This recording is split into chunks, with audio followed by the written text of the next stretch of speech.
For over a century, gemstones have followed a simple rule. Rough crystals are only the beginning. They are mined, cut, polished, and transformed into something more valuable. But in some parts of the collector world, that rule is starting to break. Certain crystals are now becoming more valuable before they are ever cut.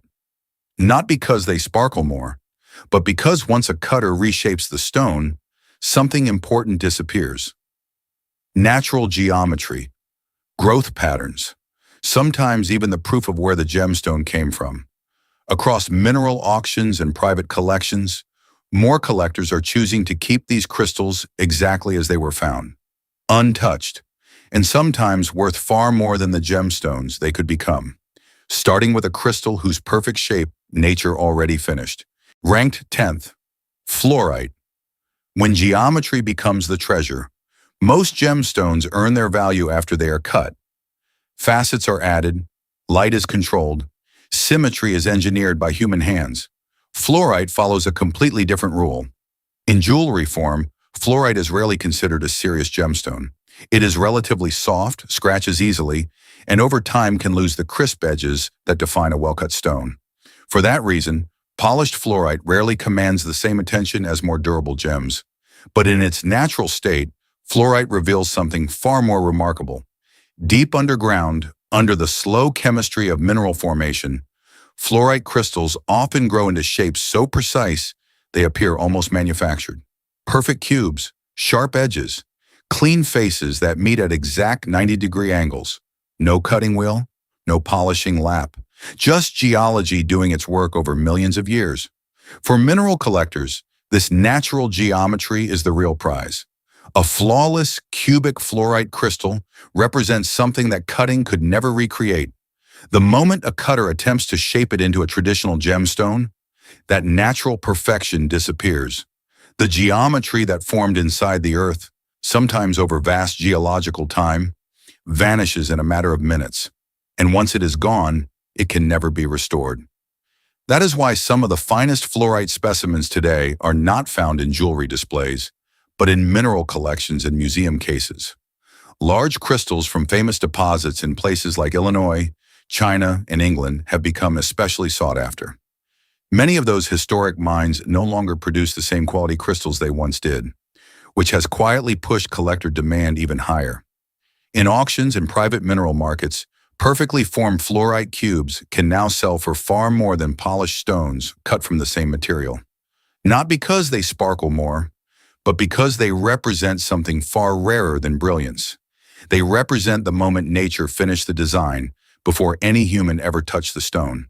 And that idea, nature achieving a level of symmetry no cutter could improve, has turned certain fluorite crystals into prized geological sculptures. In a world where most gemstones gain value only after being shaped and polished, fluorite reveals a surprising truth. Sometimes the most valuable version of a gemstone is the one that was never cut at all, and fluorite is only the beginning. Further up the list is a crystal whose value doesn't come from geometry, but from something far more dramatic, its sheer size. Ranked 9th, aquamarine, when size becomes the treasure. In most gemstones, value is concentrated into a smaller and more refined form. A rough crystal is cut down. Facets are added. Weight is sacrificed to achieve brilliance. The final gemstone is usually smaller, brighter, and more symmetrical than the original crystal it came from. Aquamarine challenges that entire process. This pale blue member of the beryl family is famous not only for its clarity and ocean-like color, but for something far less common in the world of gemstones: its extraordinary crystal size. In certain pegmatite deposits, aquamarine crystals can grow to astonishing proportions. Some stretch well over a foot long, others weigh dozens of kilograms before they are ever touched by a cutter. Perfectly terminated crystals emerge from rock cavities, looking less like gemstones and more like sculpted pillars of blue glass. And that scale changes everything. When such a crystal is cut, the transformation is dramatic. The cutter removes fractures, trims away uneven surfaces, and gradually shapes the stone into a symmetrical gem. But every cut removes material. Every facet reduces size. And a crystal that once filled an entire display case may become a gemstone small enough to rest on a fingertip. For jewelers, that process creates beauty. For collectors, it often destroys the very thing that made the crystal extraordinary. A large aquamarine crystal tells a geological story that a polished gem cannot. Growth patterns remain visible along the prism faces. Natural terminations show exactly how the crystal finished forming deep within the earth. Internal zoning sometimes reveals shifts in chemistry during its formation. Once cut, those clues disappear. What remains is a beautiful gemstone, but one that no longer carries the same sense of scale or geological identity. This is why mineral collectors increasingly compete for large aquamarine crystals that remain completely intact. Specimens from famous sources in Brazil, Pakistan, and Afghanistan can command astonishing prices, particularly when the crystal is both transparent and perfectly terminated. Some of the finest examples now reside in museums and private collections, where their value is tied not to brilliance, but to presence. Because when a crystal reaches a certain size, cutting it no longer enhances the stone. It reduces it. And aquamarine demonstrates one of the most surprising shifts in the collector world today. Sometimes the most valuable gemstone is not the one that fits into a ring, but the one that was never meant to be cut at all. Ranked 8th, Tourmaline, the crystal nature already designed. Gem cutting exists for one main reason: to improve what nature started. Rough gemstones often emerge from the earth with uneven surfaces, fractures, or shapes that hide their true color. Skilled cutters study the crystal, remove unwanted material, and carefully shape the stone to maximize brilliance and symmetry. In most cases, the finished gem becomes far more valuable than the rough crystal it came from. Tourmaline is one of the rare exceptions. Certain tourmaline crystals grow with natural color patterns so striking that cutting them can actually reduce their appeal. Inside pegmatite deposits where tourmaline forms, subtle shifts in chemistry during crystal growth often produce layers of different colors within a single crystal. The result can be extraordinary: green fading into pink, pink surrounded by green, or long crystals showing gradual color transitions from one end to the other. These formations are known as bicolor or tricolor tourmaline, and some of the most famous examples resemble slices of watermelon: deep green on the outside, vibrant pink in the center. In jewelry, these stones are usually cut into thin slices to highlight the color pattern. But when the entire crystal remains intact, the visual effect becomes even more dramatic. The colors follow the exact path the crystal took as it grew underground. Each layer records a moment when the surrounding chemistry changed, perhaps a shift in temperature or a new element entering the mineral solution. The crystal becomes a timeline written in color. Cutting the stone interrupts that story. Once the crystal is broken down into faceted gems, the continuous color growth disappears. A cutter may produce several attractive stones, but the natural sequence that once ran through the crystal is gone forever. Because of that, complete tourmaline crystals with strong natural color zoning have become some of the most desirable pieces in the mineral collector world. Specimens from Brazil, Afghanistan, and Madagascar regularly command prices that surprise anyone familiar only with the jewelry market. Collectors are not simply buying color. They are preserving the way the crystal formed. In some cases, the most valuable tourmaline is not the one that sparkles under bright lights, but the one that still shows every layer nature built into it. And as the list continues, the next crystal reveals a different reason rough stones are gaining attention. One that has less to do with color or beauty, and far more to do with how collectors themselves have changed. Ranked 7th, Kunzite. When two worlds value the same crystal differently. For most gemstones, the path from mine to market follows a predictable route. A crystal is discovered. It is sent to a cutter. The cutter shapes it into a polished gem, and that finished stone eventually becomes jewelry. For decades, that sequence defined how value moved through the gemstone industry. But Kunzite reveals something unusual about the way collectors think. Kunzite, the delicate pink to violet variety of the mineral spodumene, is well known in jewelry. When properly cut, it can produce large transparent stones with soft pastel color and impressive clarity. Many examples appear in rings and pendants where their size and brightness attract attention. Yet outside the jewelry world, a completely different group of collectors sees the same stone in another way. Mineral collectors rarely focus on the finished gem. They focus on the crystal itself. Large Kunzite crystals can grow into long, vertically striated prisms, sometimes stretching more than a foot in length. Their natural surfaces display subtle growth lines that reveal how the crystal slowly expanded within pegmatite pockets deep underground. Even more fascinating is the way the color often concentrates along certain sections of the crystal, creating gentle gradients from pale pink to deeper violet. When these crystals remain intact, they carry a sense of geological scale that polished stones cannot replicate. Cutting the crystal transforms it into jewelry, but it also divides that story into smaller fragments. A single large crystal might produce several gemstones, each attractive in its own right. Yet none of them can show the full structure that existed in the original mineral formation. For that reason, a curious divide has emerged in the marketplace. In jewelry stores, Kunzite is valued for its brilliance and clarity once it has been faceted. In mineral collections, the most prized pieces are often the untouched crystals, long, transparent, and preserved exactly as they were found. Two worlds are looking at the same mineral. One sees a gemstone waiting to be shaped. The other sees a geological artifact that should remain exactly as nature formed it. And that difference in perspective has quietly pushed certain Kunzite crystals into a category where cutting no longer increases value. It reduces it. Because to a mineral collector, the true rarity is not the polished gem. It is the moment when a crystal survived the journey from the earth to the surface, without ever being changed. Ranked 6th, Rhodochrosite, when a mine freezes time. In the gemstone world, rarity often comes from geology. A mineral forms in only a few places. A deposit runs deep but narrow, or a crystal requires a very specific set of conditions to grow. But sometimes rarity is created by something much simpler. A mine closes. Rhodochrosite offers one of the clearest examples of how that moment can change the entire value of a crystal.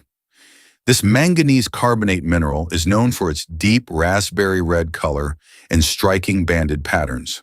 Polished rhodochrosite gems appear in jewelry, particularly in cabochons and decorative carvings where their vibrant color can be displayed without the need for strong durability. Yet the most valuable rhodochrosite in the world rarely appears in jewelry at all. It appears as crystals. Inside certain hydrothermal deposits, rhodochrosite can form into delicate, glassy scalenohedral crystals. Sharp, elongated shapes sometimes compared to the teeth of a shark. When these crystals grow in clusters, the result can be extraordinary. Translucent red blades rising from a matrix of rock, like a miniature mineral forest. For collectors, these formations are far more important than any polished gem, and nowhere demonstrated that better than the famous Sweet Home mine in Colorado. For years, that mine produced some of the most spectacular rhodochrosite crystals ever discovered. Deep red, gem-quality specimens emerged from underground pockets, instantly becoming legendary among mineral collectors. Then the mine stopped producing. When operations eventually ended, the flow of new crystals effectively froze in time. No new specimens of that quality would enter the market again. Every crystal already in circulation became part of a fixed supply. Polished rhodochrosite stones still exist in abundance, and new material can still be cut from deposits around the world. But the famous crystal clusters from Sweet Home Mine are different. They represent a moment in geological and mining history that will never repeat. Because once the source disappears, the crystals that came from it become irreplaceable. Today, the finest rhodochrosite specimens from that mine command prices that can reach tens or even hundreds of thousands of dollars in mineral auctions and private collections. Not because they sparkle, not because they were cut, but because they are physical evidence of a mine that is no longer producing the crystals that made it famous. And that moment, when supply stops permanently, is one of the fastest ways a rough crystal can rise in value. Because once time freezes, the remaining pieces become the only ones that will ever exist.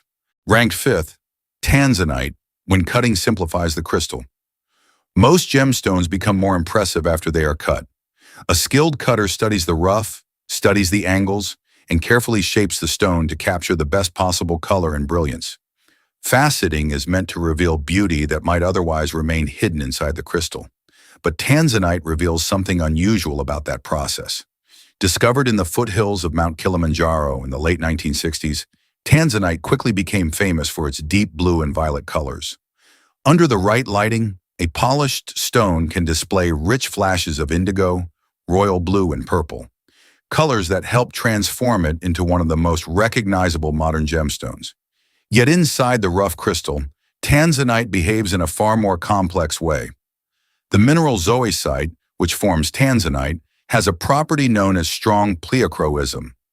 This means the crystal can display different colors depending on the direction from which it is viewed. In rough form, a single crystal may reveal three distinct color directions: deep blue, violet, and sometimes hints of reddish-brown. These colors exist simultaneously within the crystal structure. But when a cutter prepares Tanzanite for jewelry, a careful decision must be made. The stone is oriented so that the strongest blue direction faces upward, allowing the finished gem to show the most desirable color when viewed from the top. The result is a beautiful gemstone, yet something subtle disappears in the process. Once the stone is cut and aligned, the full range of color directions becomes much harder to observe.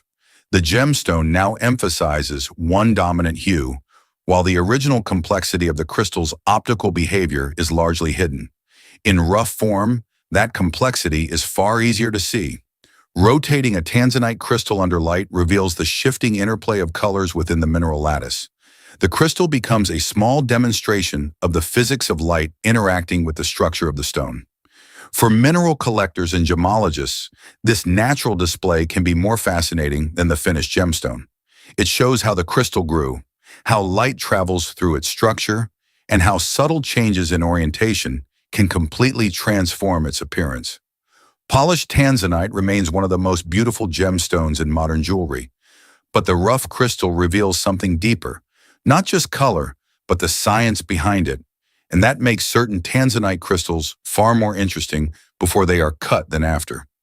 Because the moment the cutter simplifies the stone, part of that hidden optical story disappears forever. Ranked fourth, Benitoite, when the crystal proves the origin. In the gemstone world, origin can change everything. Two stones may look identical in color and clarity, yet one can be worth dramatically more simply because of where it formed. Certain regions develop reputations over time, places where the geology produced gemstones of exceptional quality. Colombian emeralds, Burmese rubies, Kashmir sapphires, and in one small corner of California, a gemstone exists that takes the idea of origin even further: Benitoite. This rare barium titanium silicate was first discovered in the early 20th century in the remote hills of San Benito County, California. Almost immediately, mineralogists realized they were looking at something extraordinary. Benitoite forms striking triangular crystals with a deep sapphire blue color and a brilliance that can rival diamond when cut. Yet despite its beauty as a gemstone, Benitoite holds a different kind of value when it remains in its natural crystal form. Unlike many minerals that occur in deposits around the world, gem-quality benitoite has essentially one famous locality. The crystals formed within hydrothermally altered serpentinite rock under a very specific set of geological conditions that have rarely been reproduced elsewhere. Because of that, each intact crystal carries a kind of geological signature: the triangular crystal shape, the way the crystal sits on its white naturalite matrix, the delicate growth patterns along its faces. All of these details help confirm exactly where the specimen came from and how it formed deep within the earth. Once the crystal is cut into a gemstone, most of that evidence disappears. A polished benitoite may still be brilliant and beautiful, but it no longer displays the growth structure that tells mineralogists how the crystal developed. The geological story that once surrounded the stone is reduced to a simple faceted gem. For collectors, that transformation can actually reduce the specimen's importance. This is why intact benitoite crystals, especially those still attached to their natural matrix, have become some of the most prized mineral specimens in American gem history. With the original mine no longer producing significant new material, each surviving crystal represents a piece of a very limited geological chapter. It is not just a gemstone, it is a record of a place. And in a field where location can define value, benitoite demonstrates a powerful idea. Sometimes the most important feature of a gemstone is not its brilliance or its color. It is the crystal itself proving exactly where the stone came from. And as the list moves closer to the top, the next crystal reveals a different reason rough specimens can become more valuable than finished gems. Because in some cases, cutting the stone is not just risky, it can destroy it entirely. Ranked third, Grandidierite, when cutting becomes a gamble. In the world of gemstone cutting, risk is part of the process. A cutter studies the rough crystal, plans the angles, and slowly shapes the stone to bring out its best color and brilliance. In most cases, that transformation increases the stone's value, but occasionally a crystal appears that makes cutters hesitate. Grandidierite is one of those stones. This rare magnesium aluminum borosilicate was first identified in Madagascar at the beginning of the 20th century. Its color, often described as a deep bluish green, can resemble the meeting point between ocean water and dense forest. Under certain lighting, the stone displays subtle shifts in tone that give it an almost mysterious depth. For many years, gem-quality Grandidierite was so rare that only a handful of transparent stones were known to exist. But the challenge does not end with rarity. The crystal itself can be fragile. Unlike many gemstones that tolerate the pressures of cutting and polishing, Grandidierite crystals often contain internal stresses or microscopic fractures formed during their geological growth. These features may be invisible at first glance, but once the cutting process begins, they can cause the crystal to split unexpectedly. A single incorrect angle, a slight change in pressure, and a crystal that survived millions of years underground can suddenly break apart on the cutting wheel. For that reason, complete Grandidierite crystals have become extremely important to collectors. An intact specimen represents something increasingly rare. A crystal that formed, survived geological pressures, and reached the surface without being broken or reduced into smaller pieces. Once a cutter attempts to facet the stone, that survival story changes. Even if the process succeeds, the finished gem is usually far smaller than the original crystal. Material must be removed to eliminate fractures and shape the stone properly. What remains is still rare, but it no longer carries the full scale of the original mineral formation. Collectors understand this risk, and because of it, certain Grandidierite crystals have become prized precisely because they were never placed on a cutting wheel at all. They are rare not only because of how they formed, but because they survived the temptation to be cut. In some cases, the safest way to preserve the value of a gemstone is simply to leave the crystal exactly as it was found. And as the list approaches the top two, the next stone reveals an even more fascinating reason. Rough crystals sometimes command higher attention than finished gems, because within the crystal itself lies evidence of something scientists once believed impossible. Ranked second, Paraíba Tourmaline, when the chemistry is inside the crystal. Most gemstones are valued for what the eye can see: color, clarity, brilliance once the stone has been cut. Paraíba Tourmaline changed that conversation almost overnight. When this extraordinary variety of tourmaline was discovered in Brazil during the late 1980s, gem dealers immediately noticed something unusual. The stones glowed with an electric blue-green color, unlike anything seen before in tourmaline. Even under dim lighting, the crystals seemed to emit their own light. The effect was so intense that it quickly transformed the global tourmaline market. But the secret behind that color was not just visual, it was chemical. Paraíba tourmaline contains trace amounts of copper, an element rarely present in gem-quality tourmaline. That copper interacts with the crystal structure in a way that produces the neon blue and green hues that made the gemstone famous. And in rough crystal form, that chemistry can often be seen directly. Many Paraíba crystals display subtle zoning, areas where the concentration of copper changed as the crystal grew. Under magnification, the structure sometimes reveals faint variations in color or transparency that map the crystal's geological development layer by layer. For mineral collectors and gemologists, those features are fascinating. They show how the crystal formed deep underground. They record the moments when chemical conditions shifted during growth, and they provide visible clues about the mineral environment that created one of the most valuable tourmalines ever discovered. Once the stone is cut, most of that information disappears. The cutter's goal is to produce a clean, symmetrical gemstone with the strongest possible color. During that process, the outer sections of the crystal are trimmed away, internal structures are simplified, and the stone is oriented to emphasize a single direction of color. The result is stunning jewelry, but the geological map inside the crystal is largely erased. For this reason, certain Paraíba tourmaline crystals, especially those from the original Brazilian deposits, have become prized mineral specimens in their own right. They are valued not only for their glowing color, but for the scientific story preserved inside the rough crystal itself. Because in this case, the gemstone's beauty is only part of the reason collectors care about it. The crystal is also a record of a discovery that reshaped an entire gemstone market. And that leaves one final stone on the list, a crystal so rare that for a time, only a handful were known to exist on Earth. A gemstone where cutting the crystal no longer increases value. It risks destroying one of the rarest geological objects ever found. In first place, Painite, the crystal too rare to cut. For most gemstones, rarity is measured in carats. How large the stone is, how intense the color appears, how flawless the finished gem becomes once it has been cut. But Painite exists in a completely different category. For decades, this deep, reddish-brown barat mineral was known as the rarest gemstone on Earth. When it was first identified in the 1950s in Myanmar, only a single crystal had been confirmed. For years afterward, mineralogists believed that perhaps only a few more might exist somewhere in the world. The rarity was so extreme that for a long time, Painite was less a gemstone and more a scientific curiosity. Every crystal that appeared became an object of study. When additional specimens were eventually discovered in northern Myanmar, the number of known crystals slowly increased. Yet even with those discoveries, Painite remained astonishingly scarce compared with almost every other gemstone.